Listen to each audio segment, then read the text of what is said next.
देखिए बेटा, last class में जो हमने पढ़ा था उसकी एप्लीकेशन है साइक्लोट्रॉन। हमने ये पढ़ा था कि अगर कोई मूविंग चार्ज पार्टिकल अगर किसी यूनिफॉर्म मैग्नेटिक फील्ड में एंटर करता है, सपोज करिए कि क्यू चार्ज है और ये v वेलोसिटी से मैग्नेटिक फील्ड को एंटर करता है, तो अगर ये मैग्नेटिक फील्ड को एंटर करेगा तो मैग्नेटिक फील्ड को एंटर करने पे हमने तीन डिफरेंट केसेस पढ़े थे। एक तो फर्स्ट केस में पढ़ा था कि थीटा 0 होता है या 180 डिग्री होता है। तो मैग्नेटिक फील्ड इस चार्ज पार्टिकल के ऊपर कोई फोर्स नहीं लगाता और इस वजह से उसके ऊपर कोई इफेक्ट भी नहीं पड़ता।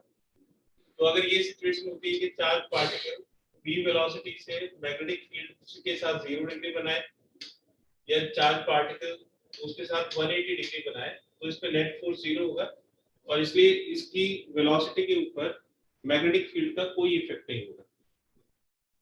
दूसरा केस हमने पढ़ा था कि अगर थीटा 90 डिग्री होता है, थीटा अगर 90 डिग्री होता है तो जो चार्ज पार्टिकल है वो यूनिफॉर्म सर्कुलर मोशन को एग्जीक्यूट करता है।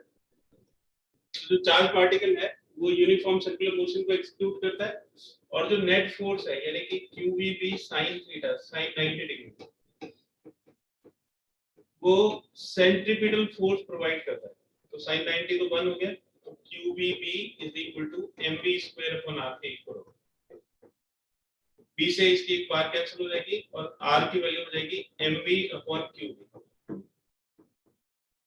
तो m कांस्टेंट रहेगा चार्ज पार्टिकल के लिए, चार्ज कांस्टेंट रहेगा और क्योंकि यूनिफॉर्म मैग्नेटिक फील्ड है इसलिए मैग्नेटिक फील्ड भी कांस्टेंट रहेगा। तो r की जो डिपेंडेंस है, रेडियस की जो डिपेंडेंस है वो स्पीड के ऊपर हो जाएगी, यानी कि जितनी ज्यादा स्पीड होगी चार्ज पार्टिकल उतने ही ज्यादा रेडियस में मूव करेगा। और जब ये सर्कल में मूव कर रहा होता है तो एक सर्कल को कंप्लीट करने में इसको जो टाइम लगता है वो होगा डिस्टेंस यानी कि सर्कमफेरेंस अपॉन स्पीड।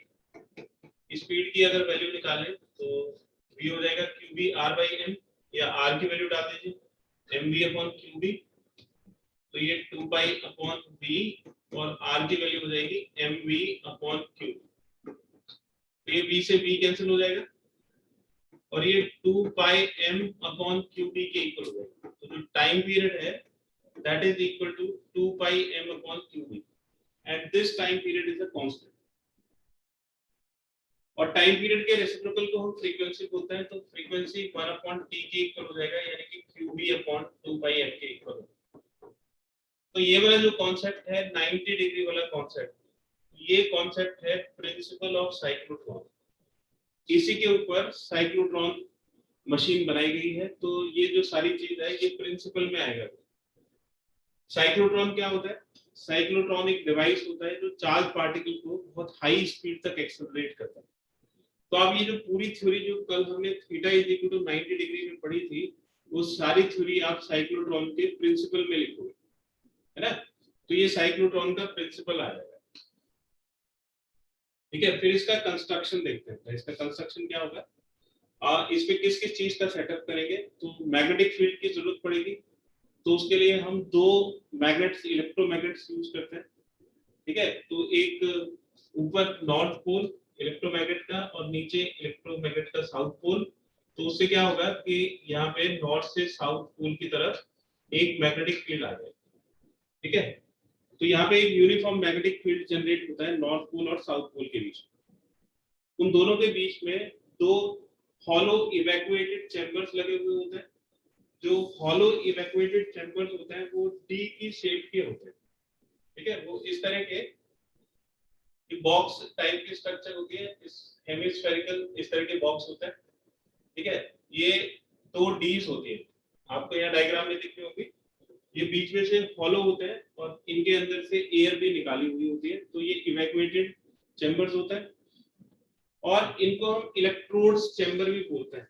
तो इनको क्या करता है, ये जो डीज होती है, तो मैं ऐसे ही इसको डी बना रहा हूँ, डायग्राम आपके सामने बना हुआ है।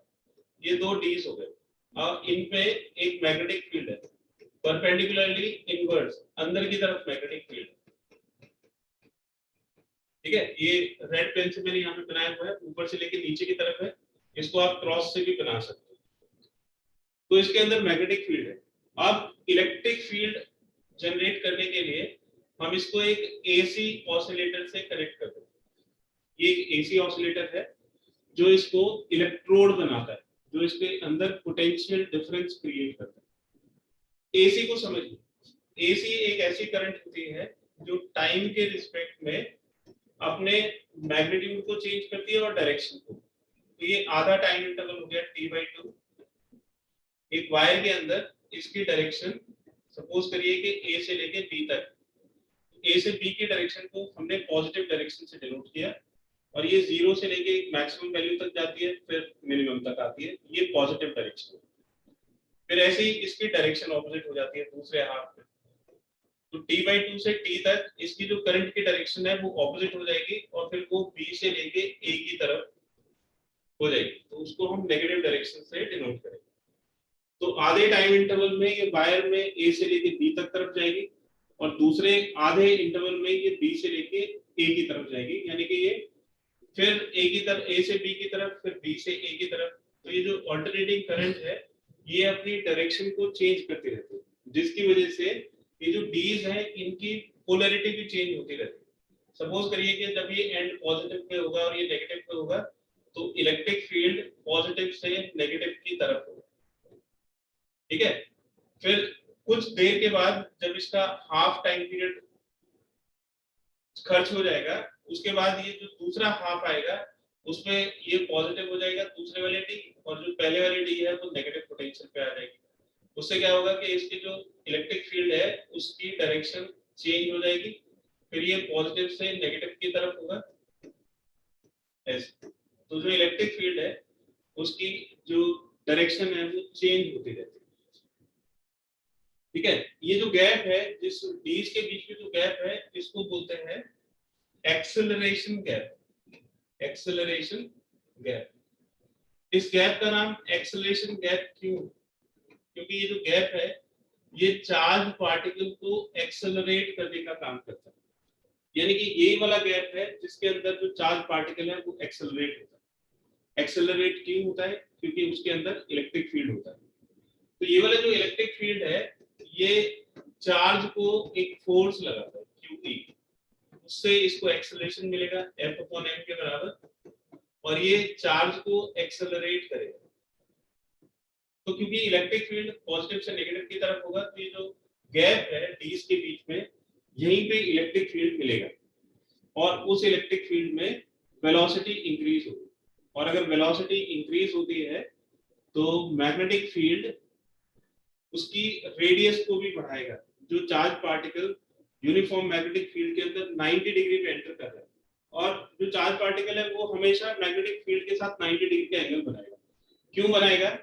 क्योंकि जो डीज है उसके अंदर जो चार्ज पार्टिकल है वो सर्कल्स में मूव करेगा, वो तो हॉरिजॉन्टल है, और जो मैग्नेटिक फील्ड है वो वर्टिकल है।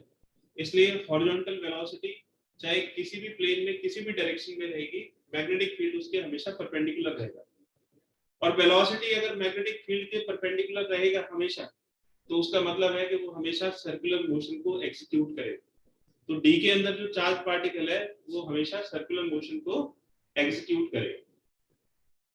तो यहाँ पे समझिए कि ये जो एसी ऑसिलेटर है इसका क्या मतलब है। इस एसी ऑसिलेटर को हम क्यों लगाते हैं? एसी ऑसिलेटर को हम इसलिए लगाते हैं क्योंकि इलेक्ट्रिक फील्ड की जो डायरेक्शन है वो चेंज होती है, ठीक है, बार बार चेंज होती है, ठीक है। अब ये जो मशीन है ये एक कंडीशन के ऊपर काम करती है, तो वो कंडीशन अगर नहीं होगी तो ये मशीन काम नहीं करेगी, और उस कंडीशन को हम बोलते हैं रेजोनेंस कंडीशन।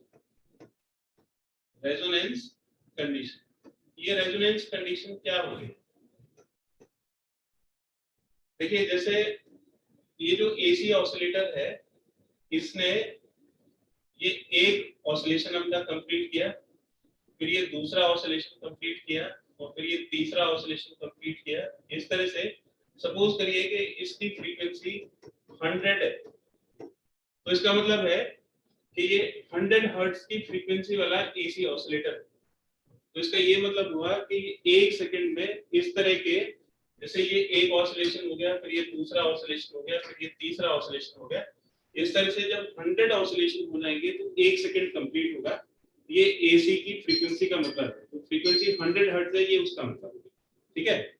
फिर ये चार्ज पार्टिकल देखिए, ये जो चार्ज पार्टिकल है ये इसका एक सर्कल कंप्लीट हो गया, फिर ये दूसरा सर्कल कंप्लीट हो गया, फिर तीसरा सर्कल कंप्लीट हो गया, फिर चौथा सर्कल कंप्लीट हो गया। तो ऐसे ये 100 सर्कल्स कंप्लीट करेगा 1 सेकंड में, तो इसकी फ्रीक्वेंसी भी 100 हर्ट्ज हो जाएगी, है ना। तो इसकी फ्रीक्वेंसी जो एसी ऑसिलेटर लगाया उसकी 100 हर्ट्ज, और ये जो रिवोल्यूशन की फ्रीक्वेंसी है उसकी भी 100 हर्ट्ज। इसको बोलते हैं रेजोनेंस कंडीशन। तो रेजोनेंस कंडीशन का मतलब है frequency of AC oscillator, frequency of AC oscillator किसके इक्वल होनी चाहिए? Frequency of revolution, frequency of revolution of charge particle के इक्वल होनी चाहिए, रिवोल्यूशन ऑफ चार्ज पार्टिकल। ठीक है, तो ये कंडीशन होनी क्यों चाहिए, अब इसको समझिए। आधे टाइम इंटरवल में जैसे ये आपने डीज के बीच में एक डीज के बीच में आपने एक चार्ज पार्टिकल को रख दिया, जैसे सपोज करिए कि एक डी है और ये दूसरा डी है, इसके बीच में आपने एक चार्ज पार्टिकल को रखा क्यू। आधे टाइम इंटरवल में इसकी पॉजिटिव और इसकी नेगेटिव, ये क्योंकि मैग्नेटिक फील्ड ऊपर से लेके नीचे की तरफ है, तो ये जो चार्ज पार्टिकल है यहाँ पे इसको इलेक्ट्रिक फील्ड मिल जाएगा, इसकी वेलोसिटी बढ़ेगी, सर्कुलर मोशन एग्जीक्यूट करेगा, और जैसे ये इसको एंटर करेगा डी को, तो वहां पे इलेक्ट्रिक फील्ड खत्म हो जाएगा। तो जितनी भी वेलोसिटी इंक्रीज होनी थी वो इस गैप में ही इंक्रीज होगी। सपोज करिए कि इसकी वेलोसिटी 0 से लेके v1 तक होगी, ठीक है। अब ये यहाँ से लेके यहाँ तक जब जाएगा तो इसका आधा सर्कल ये यहाँ पे कंप्लीट हो जाएगा। तो सिचुएशन ऐसी होगी कि जब इसका आधा सर्कल कंप्लीट होगा तो इसकी जो फ्रीक्वेंसी है वो एसी फ्रीक्वेंसी के इक्वल है, इसलिए जब इसका आधा सर्कल कंप्लीट होगा तो एसी का भी आधा सर्कल कंप्लीट होगा। जब एसी का आधा सर्कल कंप्लीट होगा तो इसकी जो डायरेक्शन है वो चेंज हो जाएगी, ये हायर पोटेंशियल पे आ जाएगा, ये लोअर पोटेंशियल पे, इलेक्ट्रिक फील्ड की डायरेक्शन चेंज हो जाएगी। अब जो इलेक्ट्रिक फील्ड है वो पॉजिटिव से नेगेटिव की तरफ होगा तो वो चार्ज की स्पीड को बढ़ाएगा, क्योंकि अगर जो फोर्स है वो ऑपोजिट डायरेक्शन में होगा तो वो एक्सेलरेट नहीं कर पाएगा। तो जिस डायरेक्शन में स्पीड होगी उसी डायरेक्शन में उसको इलेक्ट्रिक फील्ड भी मिलना चाहिए। तो स्पीड जिस डायरेक्शन में होगी उसी डायरेक्शन में अगर इलेक्ट्रिक फील्ड होगा तो वो उसकी स्पीड को बढ़ाएगा। तो ये यहाँ से फिर इसकी स्पीड बढ़ेगी और ये जो स्पीड v1 थी ये v2 हो जाएगी, है ना, ये इसकी स्पीड को बढ़ाएगा। स्पीड के बढ़ने की वजह से इसका जो सर्कल है वो बढ़ जाएगा, है ना, क्योंकि हमने पढ़ा था कि v r के डायरेक्टली प्रोपोर्शनल होता है या r v के डायरेक्टली प्रोपोर्शनल होता है। तो जितनी स्पीड इलेक्ट्रिक फील्ड बढ़ाएगा उसी हिसाब से रेडियस भी इंक्रीज हो जाएगी। अब इसका आधा सर्कल यहाँ पे कंप्लीट होगा, यहाँ पे आधा सर्कल हो गया, फिर आधा सर्कल ऐसे कंप्लीट हो जाएगा यहाँ, तो इसकी पोलैरिटी भी चेंज हो जाएगी, ये पॉजिटिव हो जाएगा और ये नेगेटिव हो जाएगा। तो फिर इसको इलेक्ट्रिक फील्ड सेम डायरेक्शन में मिलेगा, ये जैसे ही इस गैप में जाएगा तो उसको उसी डायरेक्शन में उसका इलेक्ट्रिक फील्ड भी मिलेगा, तो फिर उसकी स्पीड बढ़ जाएगी। ये सपोज करो कि यहाँ पे v2 स्पीड थी तो ये v3 स्पीड हो जाएगी, v3 की स्पीड होने से रेडियस इंक्रीज हो जाएगी, तो फिर ये एक और बड़े सर्कल को एग्जीक्यूट करेगा। तो इस तरह से ये जो सर्कल है ये बड़ा होता रहेगा। और ये रेजोनेंस कंडीशन किस चीज का काम करती है कि जब भी ये वापस गैप में आएगा, जब भी ये गैप में आएगा, ये जो चार्ज पार्टिकल है, ये चार्ज पार्टिकल जब भी गैप में आएगा तो उसको उसी डायरेक्शन में इलेक्ट्रिक फील्ड मिलेगा, और अगर उसको सेम डायरेक्शन में इलेक्ट्रिक फील्ड मिलता है तो वो उसको एक्सेलरेट करेगा, है ना। तो अब आप इसमें बताइए, जितना आपने अभी तक सुना है उसमें बताइए कि मैग्नेटिक फील्ड का क्या रोल है और इलेक्ट्रिक फील्ड का क्या रोल है, बताइए बेटा, मैग्नेटिक फील्ड का क्या रोल होगा इसमें? मैग्नेटिक फील्ड का रोल है सर्कुलर मोशन प्रोवाइड करना, कि वो चार्ज पार्टिकल को सर्कुलर मोशन प्रोवाइड करता है। सर्कुलर मोशन किस लिए? कि वो बार बार एक्सेलरेशन गैप में आ सके, क्योंकि एक्सेलरेशन गैप के अंदर ही उसको एक्सेलरेशन मिलेगा, यानी कि उसकी वेलोसिटी बढ़ेगी। तो जितनी बार वो इस एक्सेलरेशन गैप के बीच में आएगा उसकी वेलोसिटी उतनी ही बार इंक्रीज हो जाएगी। ठीक है। और ऐसा हमेशा हो कि वो जब भी एक्सेलरेशन गैप के अंदर आए तो उसकी स्पीड बढ़े। ऐसा तभी पॉसिबल है जब उसको सेम डायरेक्शन में इलेक्ट्रिक फील्ड मिले, और वो तभी पॉसिबल हो सकता है जब रेजोनेंस कंडीशन आएगी। तो रेजोनेंस कंडीशन के लिए क्या होना चाहिए, एसी ऑसिलेटर की फ्रीक्वेंसी और जो ये सर्कुलर पाथ में चक्कर लगा रहा है उसके रिवोल्यूशन की फ्रीक्वेंसी इक्वल होनी चाहिए। ठीक है।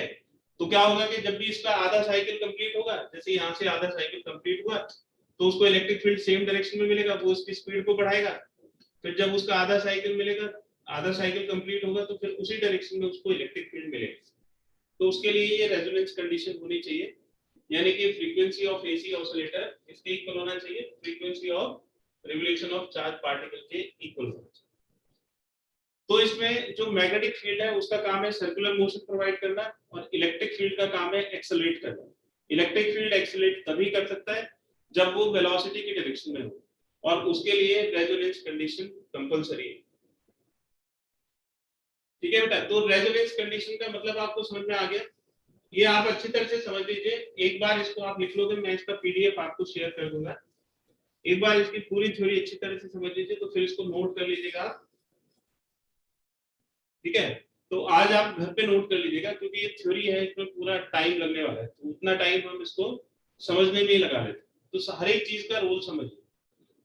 ये जो मैग्नेट्स हैं वो वर्टिकल डायरेक्शन में मैग्नेटिक फील्ड प्रोड्यूस करते हैं, और जो चार्ज पार्टिकल है वो सर्कुलर मोशन हॉरिजॉन्टल प्लेन में लगाते हैं। इसलिए जो मैग्नेटिक फील्ड है वो हमेशा वेलोसिटी के परपेंडिकुलर रहेगा, और क्योंकि जो वेलोसिटी के परपेंडिकुलर हमेशा फोर्स रहेगा, मैग्नेटिक फील्ड फोर्स लगाएगा तो वो वेलोसिटी के हमेशा परपेंडिकुलर रहेगा, तो वो सर्कुलर मोशन को एग्जीक्यूट करता है, और उससे वेलोसिटी रेडियस के डायरेक्टली प्रोपोर्शनल होती है। तो सर्कुलर मोशन के लिए ये अरेंजमेंट किया गया। डीज के ऊपर एसी ऑसिलेटर लगाया गया है ताकि बार बार उसमें इलेक्ट्रिक फील्ड की डायरेक्शन चेंज होती रहे। इलेक्ट्रिक फील्ड किस लिए जरूरी है, क्योंकि वो ही चार्ज को एक्सेलरेट करेगा। वो एक्सेलरेट कब कर सकता है, जब इलेक्ट्रिक फील्ड हमेशा चार्ज की वेलोसिटी के पैरेलल है।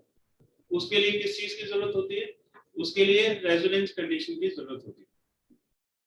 क्लियर है बेटा? Yes sir. ठीक है, तो अब आगे देखिए बेटा, ये सारी वर्किंग है, आप इसकी वर्किंग को आसानी से लिख सकते हो। ठीक है, अब इसमें आता है एक कि इसकी मैक्सिमम काइनेटिक एनर्जी कितनी होगी। तो क्या होता है कि इसकी स्पीड बढ़ती रहती है, ये सर्कल बड़ा होता रहता है, और एक सिचुएशन ऐसी आती है कि जब इसके बॉल के नजदीक आने लगता है, बॉल में एक डिफ्लेक्टर लगा हुआ होता है। जैसे ये पॉजिटिव चार्ज है, तो जैसे ही ये बॉल के नजदीक आता है ना, तो यहाँ पे एक डिफ्लेक्टर लगा हुआ होता है पॉजिटिव चार्ज, तो ये इसको नजदीक नहीं आने देता। तो ये फिर क्या होता है, यहाँ पे एक गैप होता है, गैप, इस गैप से ये बाहर निकल जाता है और टारगेट को हिट करता है। बार बार इसकी स्पीड होने से इस चार्ज पार्टिकल की स्पीड बहुत ज्यादा हो जाती है, इसलिए इसको हम न्यूक्लियर रिएक्शंस में यूज करते हैं।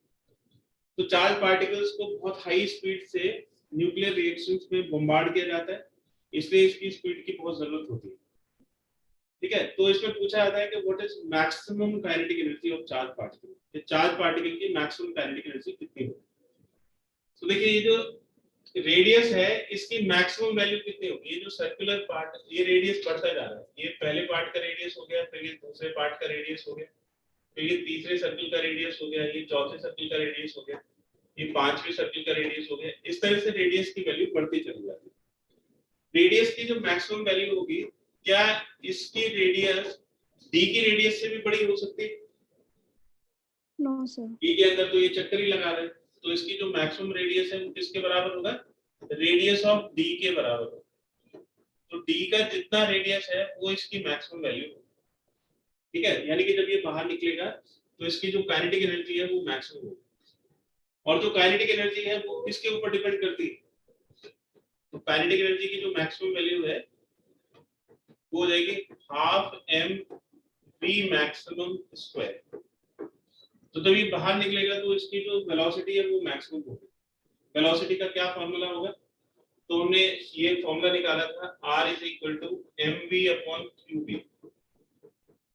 तो वेलोसिटी का फॉर्मूला हो जाएगा qb small r by m, और जब हम वेलोसिटी की मैक्सिमम वैल्यू निकालेंगे तो वो कितनी हो जाएगी, तो ये हो जाएगा qb और r यहाँ पे मैक्सिमम हो जाएगा कैपिटल R के बराबर अपॉन m। तो इसकी जो मैक्सिमम वैल्यू है वो हो जाएगी Q B r by m और ये इसका स्क्वायर होगा। ठीक है, तो इसकी वैल्यू हो जाएगी half m Q square B square r square divide by m square. ये m से इसकी एक बार कैंसिल हो जाएगी और काइनेटिक एनर्जी की मैक्सिमम वैल्यू हो जाएगी Q square B square r square by 2m। ठीक है, तो इस तरह से हम इसकी मैक्सिमम काइनेटिक एनर्जी निकाल सकते हैं। ठीक है बेटा, तो इस वाले पार्ट को आप नोट कर लीजिए, ये जो मैक्सिमम काइनेटिक एनर्जी वाला पार्ट है इसको नोट कर लीजिए। तो जब भी ये क्वेश्चन आपसे पूछा जाएगा तो हमेशा लिमिटेशंस भी इसके साथ में पूछा जाएगा। थ्योरी का क्वेश्चन है, 5 नंबर का क्वेश्चन आपसे सीबीएसई पूछती है और इसमें जब भी ये क्वेश्चन पूछा जाएगा तो लिमिटेशंस भी पूछी जाएगी कि साइक्लोट्रॉन की लिमिटेशंस क्या है। फर्स्ट लिमिटेशन है we can not accelerate the charge particle to very high speed comparable to the speed of light. कि हम इसको स्पीड ऑफ लाइट के बराबर कभी भी एक्सेलरेट नहीं कर सकते। तो उसके लिए आइंस्टाइन का थ्योरी ऑफ रिलेटिविटी इसका एक्सप्लेनेशन देता है। थ्योरी ऑफ रिलेटिविटी के अकॉर्डिंग जब कोई पार्टिकल बहुत हाई स्पीड में होता है तो उसका मास चेंज होता है और उसके बीच में रिलेशन होता है m not divided by 1 minus v square by c square. तो ये जो m नॉट है ये तो रेस्ट मास होता है, जब ऑब्जेक्ट मूव नहीं कर रहा होता है तब उसका मास, और जो m है वो मोबाइल मास है, जब ये मूव कर रहा होता है तब उसका मास m होता है। v स्पीड है चार्ज पार्टिकल की और c स्पीड है स्पीड ऑफ लाइट। ठीक है, तो जब ये v c को टेंड कर रहा होता है, यानी कि जब v c के काफी नजदीक है तो जो v by c है वो 1 के नजदीक होगा, और अगर ये v by c वाला पार्ट ये 1 हो गया तो नीचे 1 minus 1 0, तो m will be very large। तो m फिर इंफिनिटी को लार्ज करेगा, इंफिनिटी को टेंड करेगा। तो जब v c के बराबर होने वाला होगा तो जो पार्टिकल है उसका मास कांस्टेंट नहीं रहेगा और उसका मास फिर इंक्रीज होने लगेगा और उसका मास बढ़ने लगेगा। अगर मास बढ़ा तो उससे क्या फर्क पड़ेगा? मास अगर इंक्रीज होता है तो जो फ्रीक्वेंसी हमने निकाली थी, फ्रीक्वेंसी का क्या फॉर्मूला था? qb divided by 2 pi m। तो अगर मास वेरिएबल होगा तो फ्रीक्वेंसी भी वेरिएबल हो जाएगी। अगर मास इंक्रीज होता है तो फ्रीक्वेंसी काफी कम हो जाएगी। इसकी फ्रीक्वेंसी है ये जो चार्ज पार्टिकल सर्कल में चक्कर लगा रहा था, उन सर्कल्स में चक्कर लगाने की जो फ्रीक्वेंसी है, यानी कि फ्रीक्वेंसी ऑफ रिवोल्यूशन। तो क्या फ्रीक्वेंसी ऑफ रिवोल्यूशन कांस्टेंट रहेगा? तो अगर b की वैल्यू c के काफी क्लोज हो जाएगी तो जो फ्रीक्वेंसी ऑफ रिवोल्यूशन है वो कांस्टेंट नहीं रहेगा। लेकिन एसी ऑसिलेटर की जो फ्रीक्वेंसी है वो तो कांस्टेंट रहेगी। तो यहाँ पे प्रॉब्लम ये होगी कि जो चार्ज पार्टिकल की फ्रीक्वेंसी है वो बदलेगी और फिर वो एसी ऑसिलेटर की फ्रीक्वेंसी से मिसमैच करेगी, रेजोनेंस कंडीशन वायलेट हो जाएगी। और फिर क्या होगा कि ऐसा हो सकता है कि वो गैप में जाए, डी के गैप में जाए जो भी चार्ज पार्टिकल है, और वहां पे फील्ड उसको ऑपोजिट डायरेक्शन में मिले, तो उससे उसकी स्पीड बढ़ने की बजाय घट जाएगी, है ना। तो इससे क्या होता है कि जो फ्रीक्वेंसी है चार्ज पार्टिकल की वो ऑसिलेटर की फ्रीक्वेंसी से मैच नहीं करती है और फिर वो एक्सेलरेट होने की बजाय दोबारा से डीएक्सेलरेट हो जाता है और इस वजह से उसका कोई फायदा फिर नहीं होता। ठीक है, तो ऐसा नहीं है कि हम चार्ज पार्टिकल की जो साइक्लोट्रॉन है उससे स्पीड इतनी बढ़ा सकते हैं कि वो स्पीड ऑफ लाइट के बराबर हो जाए। क्लियर है? तो सीधा सा कॉन्सेप्ट ये है कि अगर वेलोसिटी स्पीड ऑफ लाइट के बराबर होगी तो मास चेंज होगा, और अगर मास चेंज होगा तो फ्रीक्वेंसी चेंज होगी और फिर वो एसी की फ्रीक्वेंसी से मिसमैच करेगी। ये क्लियर है बेटा सभी को? Yes sir. Yes sir. तो सीधा सा फॉर्मूला लिख दिया है कि उसके केस में जो मास है वो इंक्रीज होगा। ठीक है, क्योंकि जो डिनोमिनेटर है वो डिक्रीज होगा तो मास इंक्रीज होगा, उसकी वजह से फ्रीक्वेंसी एसी ऑसिलेटर की फ्रीक्वेंसी से मैच नहीं होगी। अब इसकी दूसरी कंडीशन देखिए। हम बहुत लाइट पार्टिकल को, जैसे इलेक्ट्रॉन है बहुत हल्का होता है, ठीक है, इलेक्ट्रॉन ज्यादा ही लाइट है, 10⁻³ ऑर्डर का होता है, इसका मास होता है, mass of electron is equal to 9.1 × 10⁻³ kg। ये बहुत ज्यादा लाइट हो जाता है, ठीक है। तो लाइट पार्टिकल्स को हम एक्सेलरेट क्यों नहीं कर सकते, इसके लिए भी फ्रीक्वेंसी रिस्पांसिबल है। फ्रीक्वेंसी का फॉर्मूला हो गया qB/2πm। अगर मास बहुत कम होगा तो बहुत हाई फ्रीक्वेंसी की जरूरत पड़ेगी।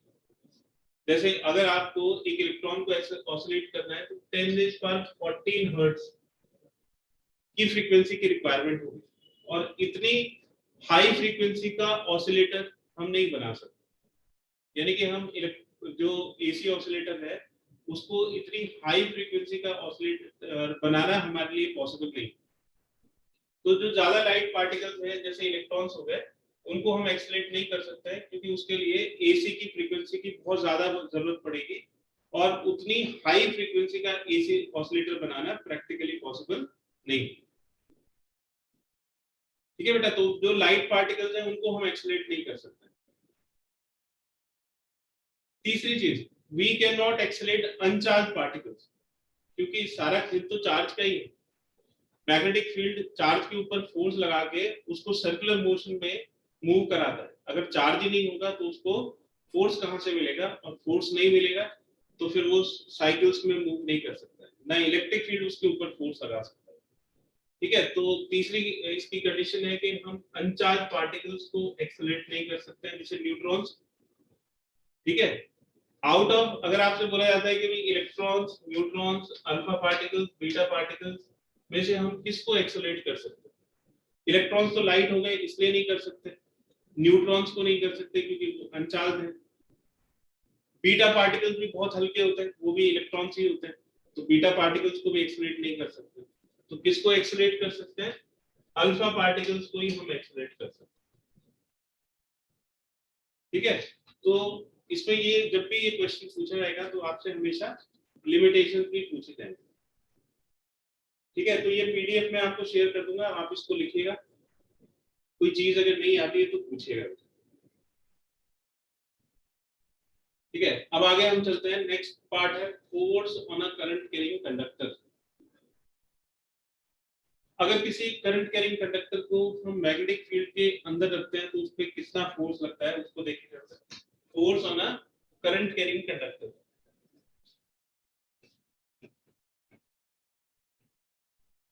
Force on a current carrying conductor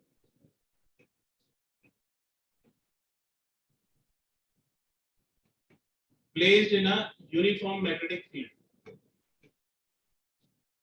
placed in a uniform magnetic field,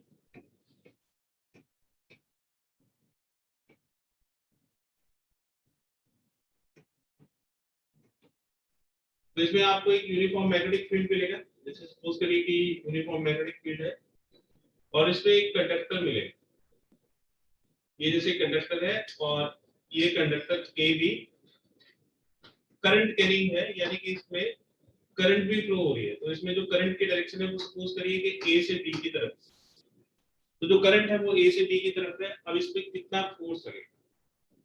तो आपने करंट इलेक्ट्रिसिटी में ये पढ़ा था कि करंट जो है वो इलेक्ट्रॉन्स के मोशन की वजह से आती है, और इलेक्ट्रॉन्स की जो एवरेज वेलोसिटी है उसको हम ड्रिफ्ट वेलोसिटी बोलते हैं। तो हम ये कंसीडर कर सकते हैं कि इसमें जो इलेक्ट्रॉन्स हैं वो ड्रिफ्ट वेलोसिटी से मूव कर रहे हैं, और इलेक्ट्रॉन्स की जो ड्रिफ्ट वेलोसिटी है वो इसके करंट के ऑपोजिट डायरेक्शन में होती है। ये इनकी ड्रिफ्ट वेलोसिटी vd, जिस तरफ करंट होगी उसके ऑपोजिट डायरेक्शन में इलेक्ट्रॉन्स मूव करेंगे, और उनकी जो एवरेज वेलोसिटी है उसको हम vd से डिनोट करते हैं। ठीक है, अब ये जो मैग्नेटिक फील्ड है ये करंट के साथ अगर थीटा एंगल बना रहा है ना, तो ये करंट के साथ सपोज करिए कि थीटा एंगल बन रहा है, तो हम देखेंगे कि भाई एक इलेक्ट्रॉन के ऊपर कितना फोर्स लगेगा। तो सबसे पहले कैलकुलेट करिए force on one electron, force on one electron, एक इलेक्ट्रॉन के ऊपर टोटल कितना फोर्स लगेगा उसको कैलकुलेट करते हैं। इसको हमने Fe से डिनोट किया, तो इसका फॉर्मूला होता है Q, तो Q की जगह तो -E आ जाएगा, V, V की जगह VD आ जाएगा क्रॉस B। तो ये एक इलेक्ट्रॉन के ऊपर लगने वाला फोर्स है। तो हर एक इलेक्ट्रॉन पे इतना एवरेज फोर्स लगा रहा है magnetic field, -E VD cross B के बराबर। अगर हम सारे इलेक्ट्रॉन्स पे फोर्स निकाल लें, ठीक है, प्रोटॉन्स पे क्यों नहीं फोर्स लगेगा? ये जो कंडक्टर है इसमें इलेक्ट्रॉन्स होंगे, प्रोटॉन्स होंगे। प्रोटॉन्स पे इसलिए फोर्स नहीं लगेगा क्योंकि प्रोटॉन्स मूव नहीं करते, इलेक्ट्रॉन से फ्री होते हैं मूव करने के लिए, तो इसलिए सिर्फ इलेक्ट्रॉन्स के ऊपर फोर्स लगेगा। ये हमने एक इलेक्ट्रॉन के ऊपर फोर्स निकाले। अगर हम इस पे जितने भी इलेक्ट्रॉन्स हैं उनके ऊपर फोर्स लगा लें, निकाल लें, तो वही फोर्स होगा जो इस कंडक्टर के ऊपर लगेगा। इसके लिए आपको एक इंफॉर्मेशन दी हुई होती है स्मॉल n की। स्मॉल n होता है free electron density, free electron density, और इसकी वैल्यू होती है number of electrons per unit volume, और वॉल्यूम होता है cross section area into length. जैसे ये वायर है, इसका क्रॉस सेक्शन एरिया a हो गया और इसकी लेंथ l होगी। तो हम total number of free electrons, n किसको डिनोट करता है? नंबर ऑफ फ्री इलेक्ट्रॉन्स को डिनोट करता है, total number of free electron. तो इससे हम कैपिटल N की वैल्यू निकाल सकते हैं और वो Na इनटू स्मॉल l के बराबर है। ठीक है, तो net force on conductor, net force on conductor हम कैसे कैलकुलेट करें? तो नेट फोर्स ऑन कंडक्टर के लिए हम एक इलेक्ट्रॉन के फोर्स को नंबर ऑफ फ्री इलेक्ट्रॉन से मल्टीप्लाई करते हैं। तो एक इलेक्ट्रॉन का जितना फोर्स होगा उसको नंबर ऑफ फ्री इलेक्ट्रॉन से मल्टीप्लाई करेंगे तो हमें नेट फोर्स मिल जाएगा। एक इलेक्ट्रॉन का फोर्स हो गया -E VD क्रॉस B, और नंबर ऑफ इलेक्ट्रॉन्स हो गए small n capital A L। ठीक है, तो इसमें ये NeABD इसको अलग कर दीजिए। ठीक है, और ये -NeABD हो गया L क्रॉस B। तो ये IL वेक्टर हो जाएगा क्रॉस B। तो जो NeABD है इसको तो हमने IL लिख दिया। तो ये जो IL है इसका क्या मतलब होता है? इसको हम बोलते हैं current element vector, current element vector. ये डायरेक्शन ऑफ करंट की डायरेक्शन में होता है, इन डायरेक्शन ऑफ करंट।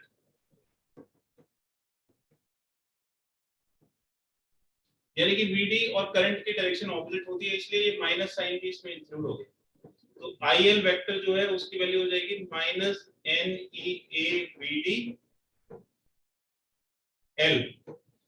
तो ये जो -VD है इसकी डायरेक्शन में IL वेक्टर होता है, तो -B इस पे इंक्लूड हो गया, यानी कि VD और IL की डायरेक्शन एक दूसरे के ऑपोजिट होगी। तो फोर्स कितना हो गया कंडक्टर के ऊपर? कंडक्टर के ऊपर फोर्स हो गया IL क्रॉस B।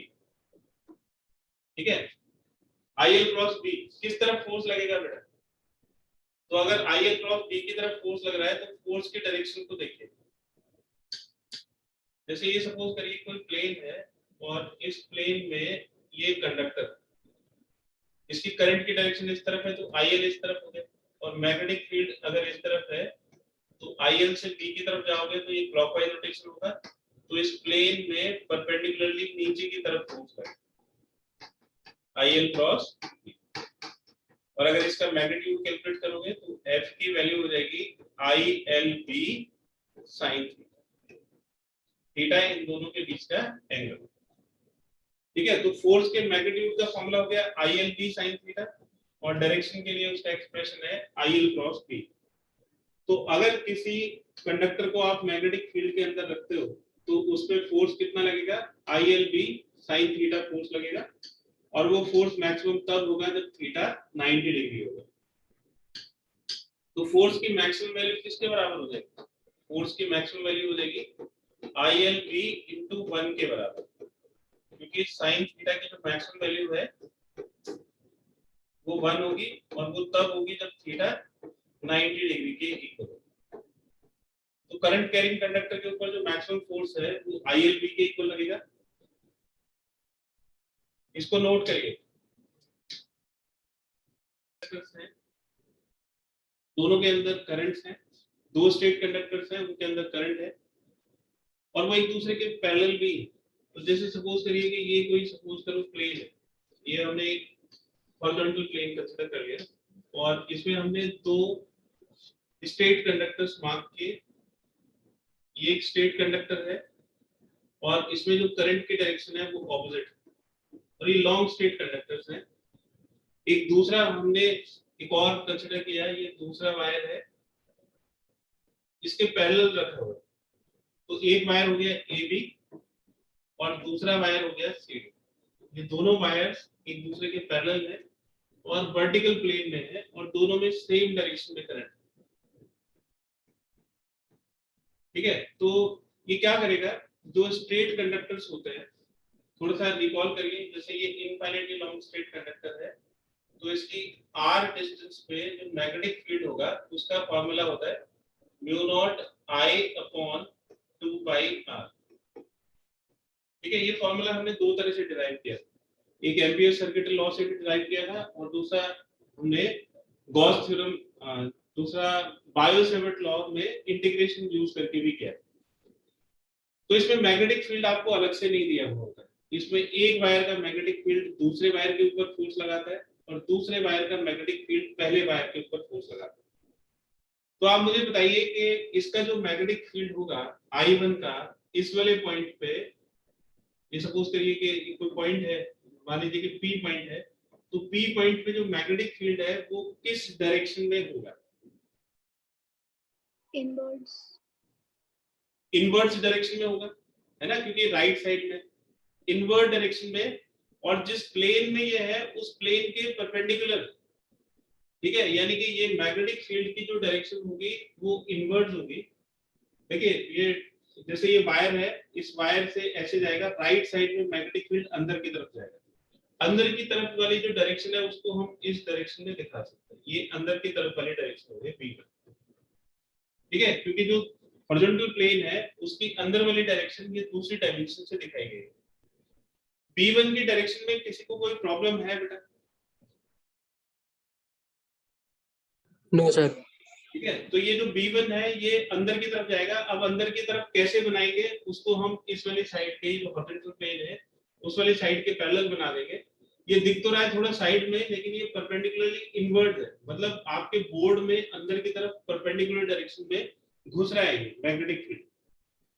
ठीक है, तो जो B1 है ये I2 के ऊपर फोर्स लगाएगा।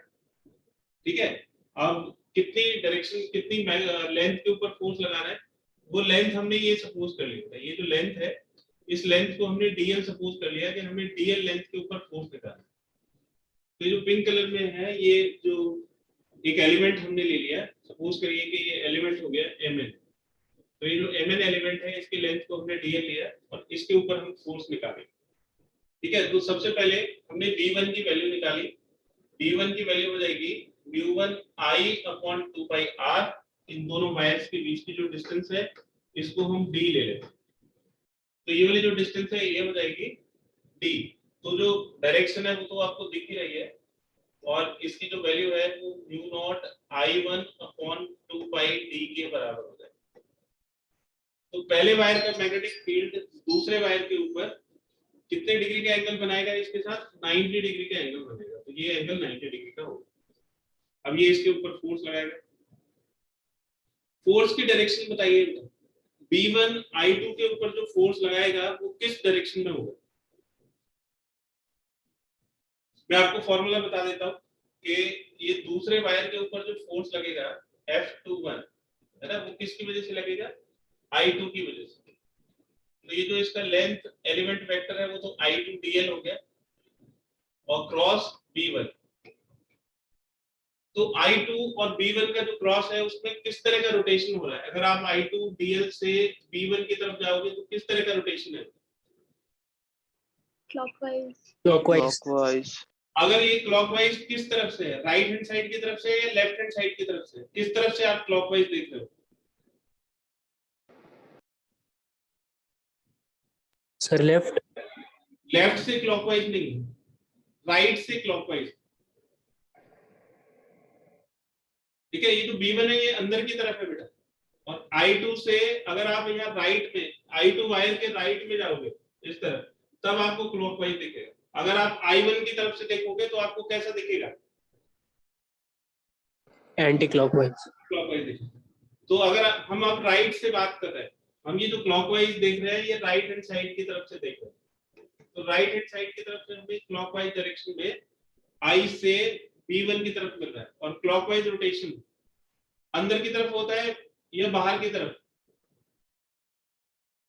अंदर की तरफ। अंदर की तरफ। तो इस पे जो फोर्स लगेगा F21 वो इस डायरेक्शन में लगेगा बेटा, ये अंदर की तरफ फोर्स लगेगा F21। ठीक है, तो क्लॉकवाइज रोटेशन में जो फोर्स है वो अंदर की तरफ लगेगा। ये समझ में आ रहा है या नहीं बेटा? तो F21 की जो है वो कैसा है? F21 यहाँ पे अट्रैक्टिव है, F21 इज अट्रैक्टिव, क्योंकि ये दूसरे वायर को अपनी तरफ अट्रैक्ट करेगा, अपनी तरफ खींचेगा, यानी कि सेम डायरेक्शन में अगर करंट होती है तो अट्रैक्टिव फोर्स लगता है। ठीक है, अब इसका मैग्नीट्यूड कैलकुलेट करिए बेटा, इसका मैग्नीट्यूड कितना हो जाएगा? तो F21 का मैग्नीट्यूड कितना होगा? ये हो जाएगा I2dl, पहले वेक्टर का मैग्नीट्यूड हो गया, B1 दूसरे वेक्टर का मैग्नीट्यूड हो गया, और इन दोनों में जो एंगल है वो sin 90 डिग्री हो गया, तो sin 90 की वैल्यू हो गई 1, तो ये हो गया I2 B1 dl। ठीक है, ये F21 की वैल्यू होगी। अब B1 की वैल्यू बताइए जरा, B1 की वैल्यू क्या होगी? पहले वायर का मैग्नेटिक फील्ड कितना होगा? निकाला हुआ है हमने पहले वायर का magnetic field, this is mu naught I1 upon 2 pi d। ठीक है, ये B1 की वैल्यू हो गई और ये dl हो गई F21। अगर dl को लेफ्ट साइड में ले आओ तो F21 अपॉन dl किसके इक्वल हो जाएगा? Mu naught I1 I2 upon 2 पाई d के इक्वल हो जाएगा। तो ये फॉर्मूला बन गया फोर्स पर यूनिट लेंथ का। तो अगर दो पैरेलल स्ट्रेट कंडक्टर होते हैं तो फोर्स पर यूनिट लेंथ की वैल्यू कितनी होती है? Mu naught I1 I2 upon 2 पाई d के इक्वल होगा, और जो पहले वाला वायर है वो दूसरे वाले वायर को अपनी तरफ अट्रैक्ट करेगा।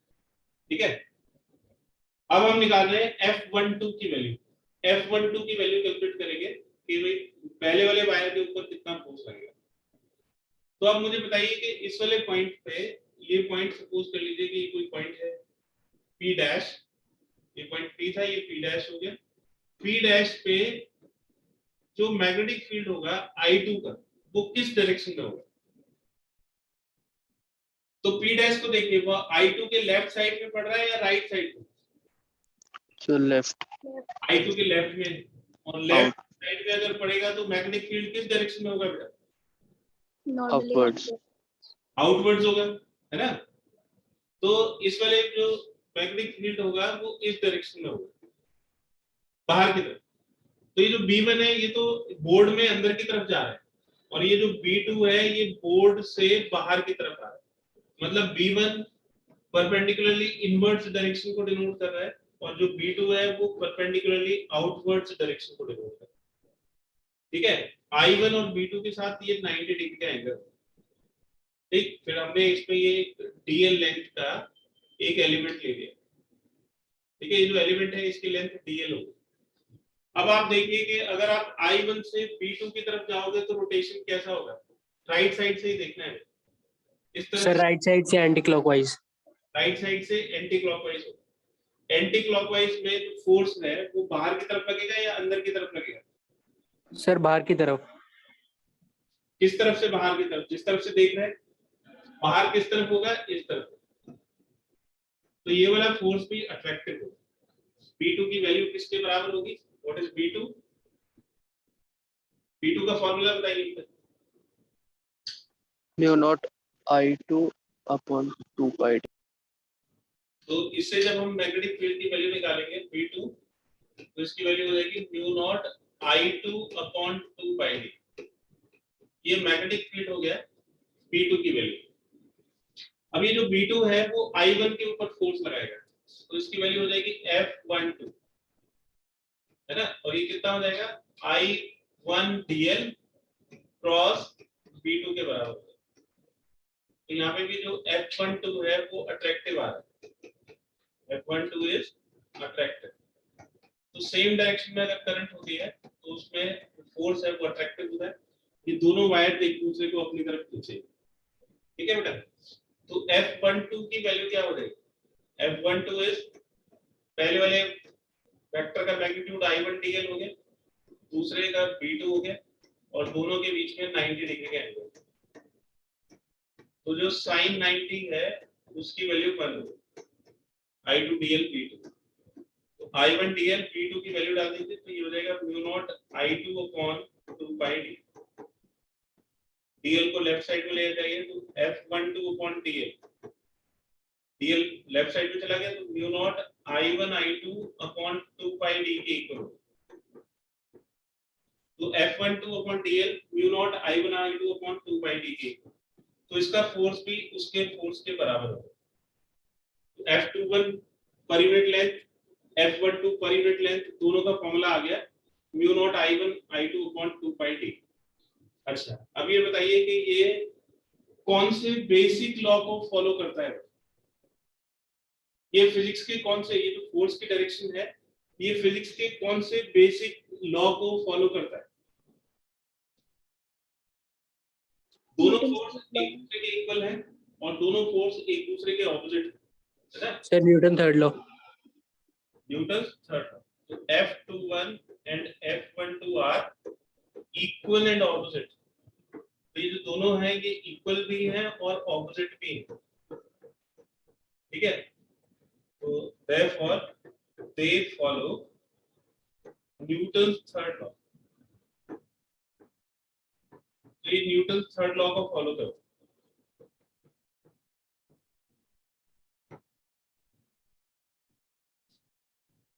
एक और चीज देखिए कि अगर आप इसमें डायरेक्ट करंट की डायरेक्शन चेंज कर दोगे तो मैग्नेटिक फील्ड बदल जाएगा, उसकी वजह से फोर्स भी बदल जाएगा, है ना। तो I1 I2 अगर सेम डायरेक्शन में है तो फोर्स अट्रैक्टिव होगा, और I1 I2 अगर ऑपोजिट डायरेक्शन में है तो फोर्स रिपल्सिव हो जाएगा, ठीक है। तो इसमें एक ही नोट लिख लीजिएगा,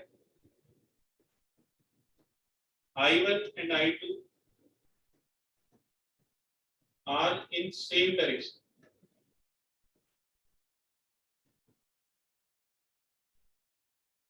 force between them is attractive। Otherwise का क्या मतलब हो गया? अगर हम एक सेंटेंस लिख रहे हैं और अदरवाइज लिख रहे हैं तो सेम डायरेक्शन का अदरवाइज क्या हो जाएगा? Different direction. तो अगर दोनों की जो डायरेक्शन है वो डिफरेंट है तो जो फोर्स है वो कैसा हो जाएगा? रिपल्सिव हो जाएगा। तो I1 I2 अगर सेम डायरेक्शन है तो फोर्स अट्रैक्टिव होगा, I1 I2 की अगर डिफरेंट डायरेक्शन है तो फोर्स रिपल्सिव होगा। इसका ये मतलब हुआ कि जैसे ये I1 है ऊपर की तरफ, I2 है नीचे की तरफ, तो ये I1 I2 को रिपेल करेगा और I2 I1 को रिपेल करेगा। तो ये दोनों तब भी ऑपोजिट डायरेक्शन में होंगे, तब भी इक्वल होंगे।